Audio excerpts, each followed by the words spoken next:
ومصليا ومسلما أما بعد أعوذ بالله من الشيطان الرجيم بسم الله الرحمن الرحيم والذي جاء بالصدق وصدق به صدق الله العظيم. عن عائشة عن عمر بن الخطاب قال أبو بكر سيدنا وخيرنا وأحبنا إلى رسول الله صلى الله عليه وسلم رواه الترمذی. بیان کب ہو کسی سے مرتبہ صدیق اکبر کا، بیان کب ہو کسی سے مرتبہ صدیق اکبر کا کہ ہے خود یار محبوب خدا صدیق اکبر کا.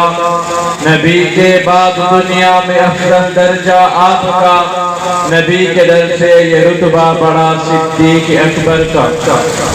جناب واجب الاحترام گرامی قدر سامعین، احباب مدارس، جناب صدر مجلس اور میرے بھائیوں، دوستوں، بزرگوں، آج اتحاد الائمہ والخطباء کونسل کے زیر اہتمام دوسرا سالانہ عظیم الشان ائمہ مساجد و خطباء کنونشن کا اہتمام کیا گیا، جس میں مجھ ناچیز کو حضرت سیدنا صدیق اکبر کے عنوان پر چند منٹ بات کرنے کی سعادت حاصل ہوئی.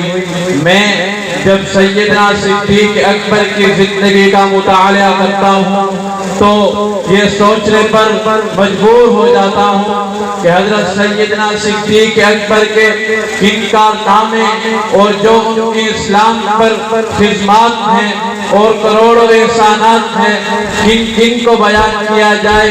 اور ان میں سے ایک بہت بڑا کارنامہ جو حضرت سیدنا صدیق اکبر کا ہے کہ جناب رسول اللہ صلی اللہ علیہ وسلم کے زندگی کے آخری ایام میں جب رومیوں کے فتنے کا سر کچلنے کے لیے اور رومیوں کے فتنے کو نکیل ڈالنے کے لیے آپ صلی اللہ علیہ وسلم نے جب حضرت اسامہ کی قیادت میں ایک قافلہ روانہ کیا تو ان دنوں میں آپ صلی اللہ علیہ وسلم کی طبیعت بہتر نہ ہونے کی وجہ سے وہ قافلہ مدینے سے کچھ فاصلے پر ہی رک گیا.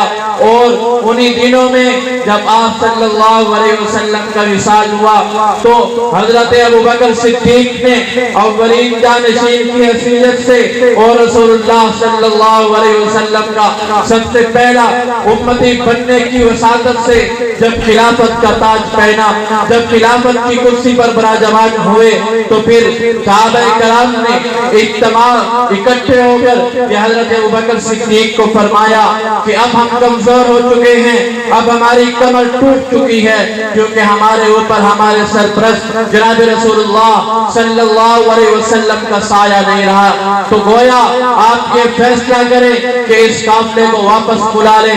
تو حضرت سیدنا صدیق اکبر نے فرمایا کہ جس قافلے کی روانگی کا حکم خود جناب رسول اللہ صلی اللہ علیہ وسلم نے دیا ہو تو میری کیا مجال، صدیق کی کیا جرت کے اس قافلے کو روکے. تو گویا یہ قافلہ روانہ ہوا اور مسلمانوں کو فتح نصیب ہوئی.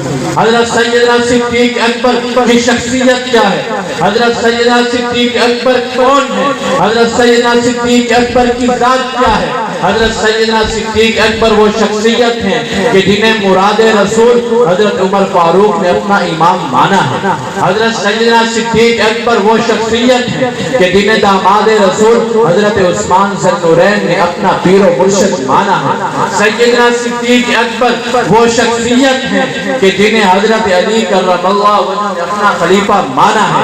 حضرت سیدنا صدیق اکبر وہ ذات ہیں، وہ شخصیت ہیں کہ جن کے ہاتھ پر 1,24,000 صحابہ کرام نے بیعت کر کے رسول اللہ صلی اللہ علیہ وسلم کے مصلی اور منبر و محراب کا وارث بنایا. سیدنا صدیق اکبر وہ شخصیت ہیں کہ جن کے ہاتھ پر حضرت فاطمہ نے رسول اللہ صلی اللہ علیہ وسلم کے جانے کے بعد اپنا خلیفہ مقرر کیا ہے. حضرت سیدنا صدیق اکبر وہ ہیں جو حضور صلی اللہ علیہ وسلم کے ختم نبوت کے پہرے دار ہیں. حضرت سیدنا صدیق اکبر وہ ذات ہیں، وہ شخصیت ہیں. حضرت سیدنا صدیق اکبر وہ شخصیت ہے جو رسول اللہ صلی اللہ علیہ وسلم کے اسلام کا وارث ہے.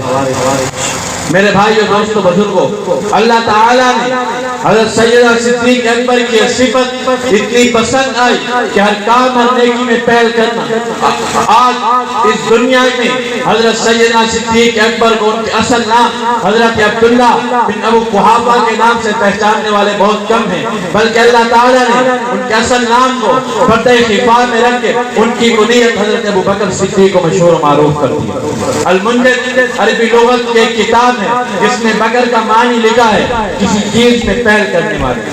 اسی المنجد میں ہے کہ سب سے پہلے اگانے والی زمین کو بکار کہتے ہیں اور سب سے پہلے منزل پر پہنچنے والے کو بکیرہ کہتے ہیں۔ قرآن کریم میں سورۃ دار میں صبح سویرے کو بکرا کہا گیا، وَاذْكُرِ اسْمَ رَبِّكَ بُكْرَةً وَأَصِيلًا۔ اسی سے ہے ابو بکر، یعنی ہر صفت، ہر کمال، ہر نیکی، ہر خوبی میں پہل کرنے والے کو ابو بکر کہتے ہیں۔ سب سے پہلے کلمہ پڑھ کر مومن اور مسلمان بننے والے سب سے پہلے ابو بکر۔ پہلے دن 6 بڑے صحابہ کرام کو کلمہ پڑھوا کر رسول اللہ صلی اللہ علیہ وسلم کے پاس لے آنے والے سب سے پہلے ابو بکر۔ خلافت کا تاج پہننے والے سب سے پہلے ابو بکر۔ ختم نبوت کا دفاع کرنے والے سب سے پہلے ابو بکر۔ منکرین زکات کے ساتھ جہاد کرنے والے سب سے پہلے ابو بکر۔ امیر حج کرنے والے سب سے پہلے ابو بکر۔ میرے بھائی اور دوستو بزرگوں، شان صدیق اکبر کے حوالے سے آخری بات کرتے ہوئے اجازت چاہوں گا کہ بخاری شریف میں ایک روایت موجود ہے کہ محمد بن حنفیہ حضرت علی کرم اللہ وجہ سے پوچھتے ہیں، جو حضرت علی کے شہزادے ہیں، کہ وہ اپنے والد گرامی سے یہ پوچھتے ہیں کہ انبیاء کرام کے بعد اس دھرتی پر سب سے افضل اور سب سے مقبول ہستی کون ہے؟ سنیے اور توجہ کے ساتھ سنیے کہ حضرت علی کرم اللہ وجہ شان صدیق بیان کرتے ہوئے فرماتے ہیں کہ اس دنیا میں، اس دھرتی میں انبیاء کرام کے بعد سب سے افضل اور مطاع اور مقبول ہستی حضرت ابو بکر صدیق۔ کملی والے کو جس کی رفاقت ملی، سب صحابہ کو جس کی خلافت ملی، سب سے پہلے ہے جس کو امامت ملی، اس کے تاج و خلافت و سلام، زندگی باقی، ملاقات باقی، وآخر دعوانا الحمدللہ۔